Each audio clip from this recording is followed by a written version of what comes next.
तरुणांच्या गाडीला धडक देऊन पळणाऱ्या गुटखा तस्करांना पालघर पोलिसांनी ताब्यात घेतलं। पालघरमध्ये मुंबई अहमदाबाद महामार्गावर ही दुर्घटना घडलेली आहे। 4 लाखांचा गुटखा घेऊन जाणाऱ्या तस्कराच्या गाडीनं एका गाडीला धडक देऊन पळ काढला। पोलिसांनी त्यांना पकडून 4 लाखांचा गुटखाही आता ताब्यात घेतला आहे। नाशिकच्या मालेगावात सशस्त्र दरोड्याचा प्रयत्न झाला। 3 दरोडेखोरांनी एका इमारतीमध्ये व्यापाऱ्याच्या घरात घुसून चाकू आणि बंदुकीचा धाक दाखवत लुटण्याचा प्रयत्न केला। या हल्ल्यामध्ये 3 जण जखमी झाले। दरम्यान कुटुंबियांनी आरडाओरड केल्यामुळे दरोडेखोरांनी घटनास्थळावरून पलायन केलं। या 2 हल्लेखोरांना तरुणांनी पाठलाग करत पकडले।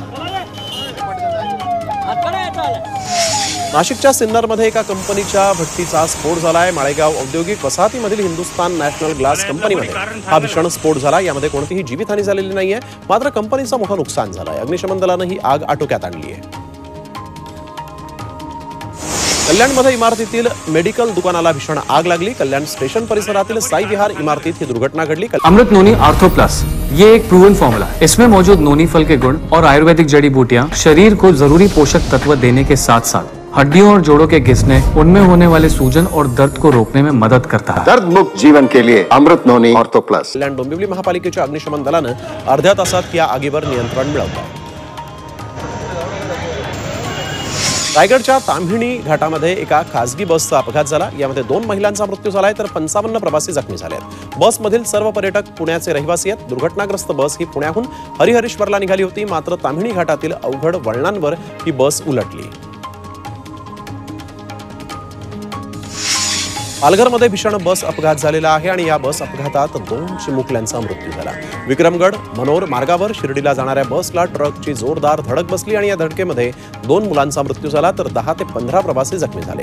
खासदार राजेंद्र गावित यांचा ताफा यावेळेस तिथून जात होता। त्यांनी जखमींना रुग्णालयात पोहोचवायला मदत केली आहे।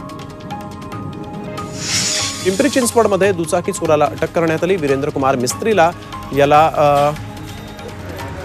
अटक करण्यात आलेली आहे। मोटारसायकल चोरी तसंच घरफोडीचे गुन्हे त्यानं कबूलही केलेले आहेत। त्याच्याकडून 5 दुचाकींसह 18,000चा मुद्देमाल जप्त करण्यात आलाय।